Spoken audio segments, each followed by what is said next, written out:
Hi, good morning guys. This is Ben Joseph Boloria again, and this will be my vlogs. So, I am a student of St. Lawrence Institute of Technology, studying of Business Management Technology. So, one of my major subject is the bookkeeping.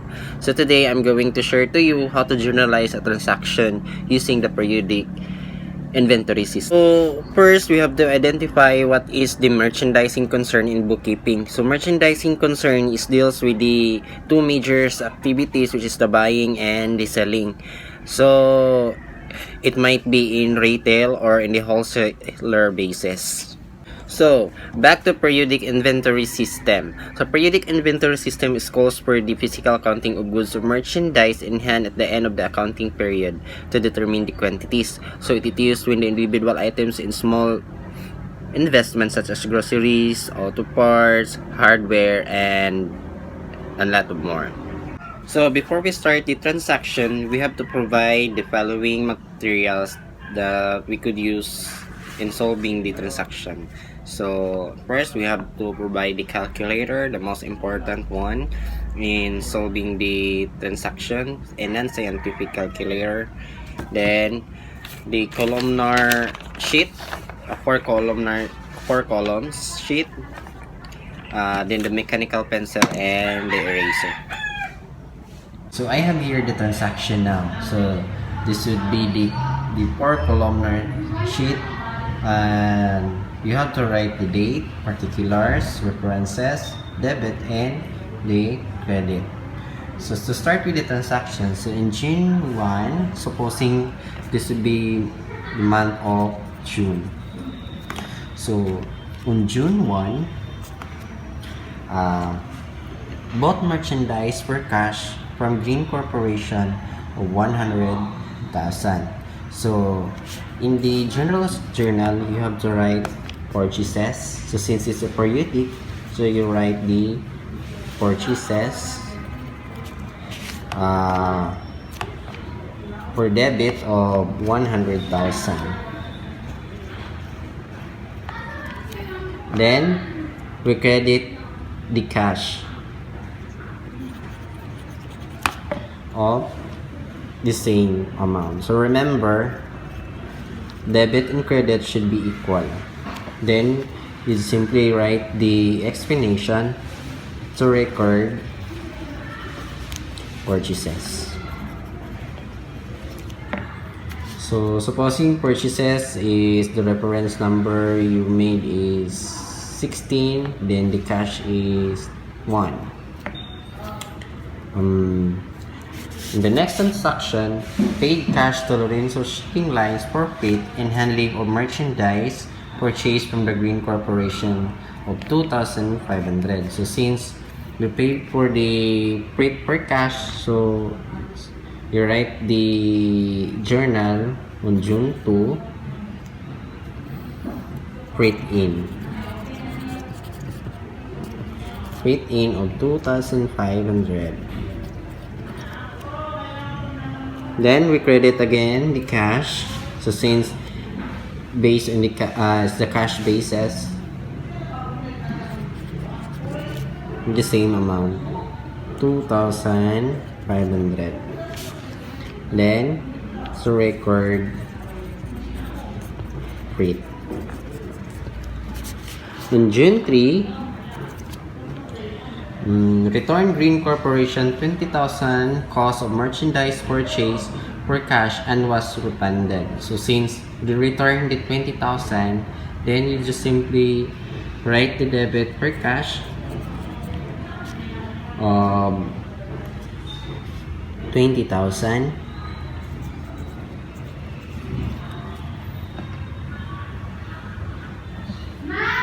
Then the purchase and returns and allowances.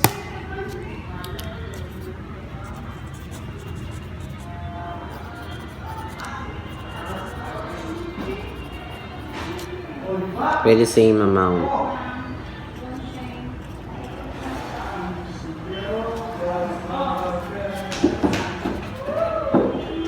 Then you write the explanation to record returns.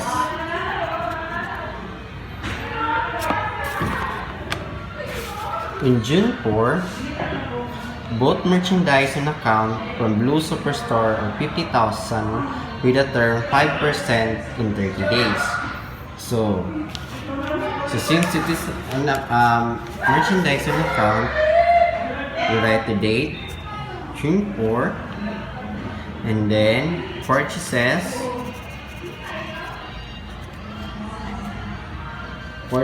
of 50,000. Since it is an account, so we credit use the chart account titles, account payable with the same amount, 50,000.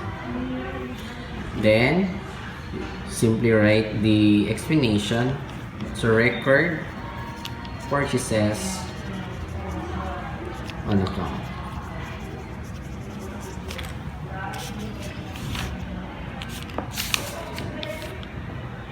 On June 5, payment of account with Blue Superstore within the discount period and availed of the 5% discount. So as you can see in transaction number 4, both merchandise on account from Blue Superstore 50,000 with term of 5%. So since the payment has been done before 30 days, so they are availing the 5% discount. So we debit the account payable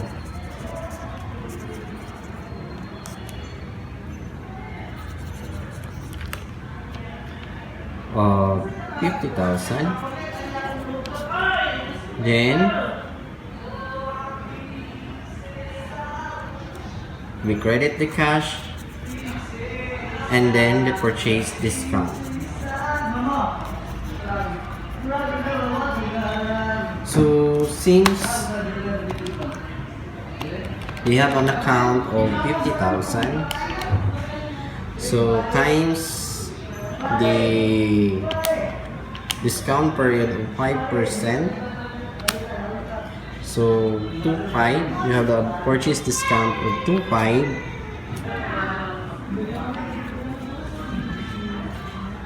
and the remaining amount would be the cash.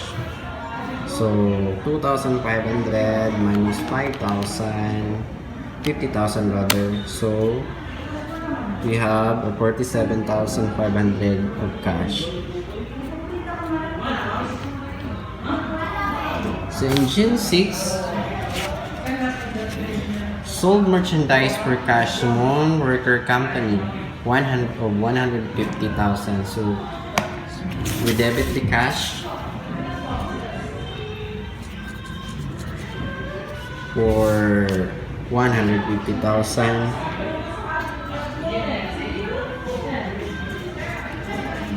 And we credit the sales of the same amount, 150,000. Then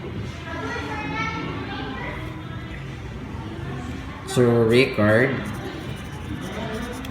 sales.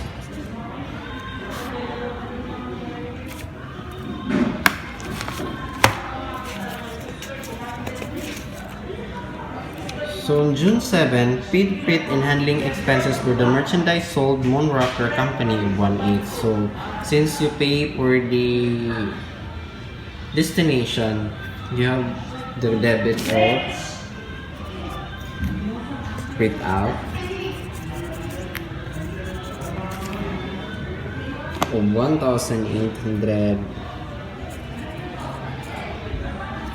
Then we credit for cash 1,800 with the same amount. So on June 8, received 10,000 worth of merchandise returned by Moonrocker Company due to bad order and was refunded. So we debit the sales return and allowances.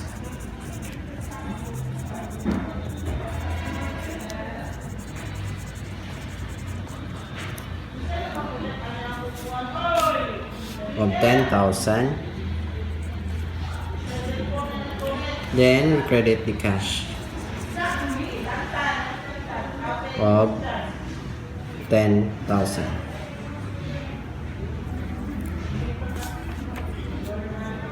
To record returns.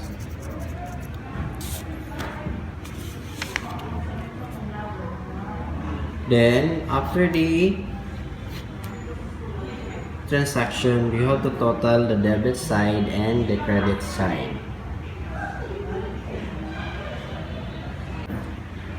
So we have the 100,000 plus 25 plus 20,000 plus 50,000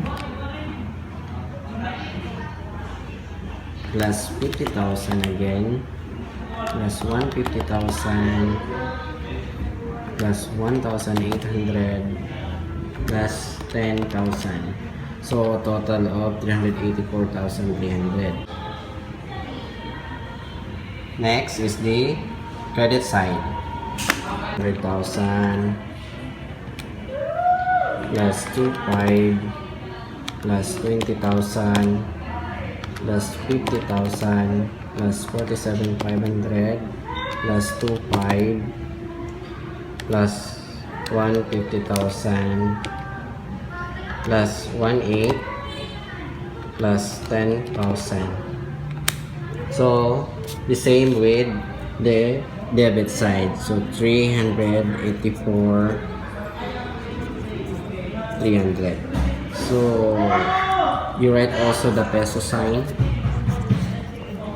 So after you balance the debit and the credit sign, you write the double line, which means a double rule in bookkeeping.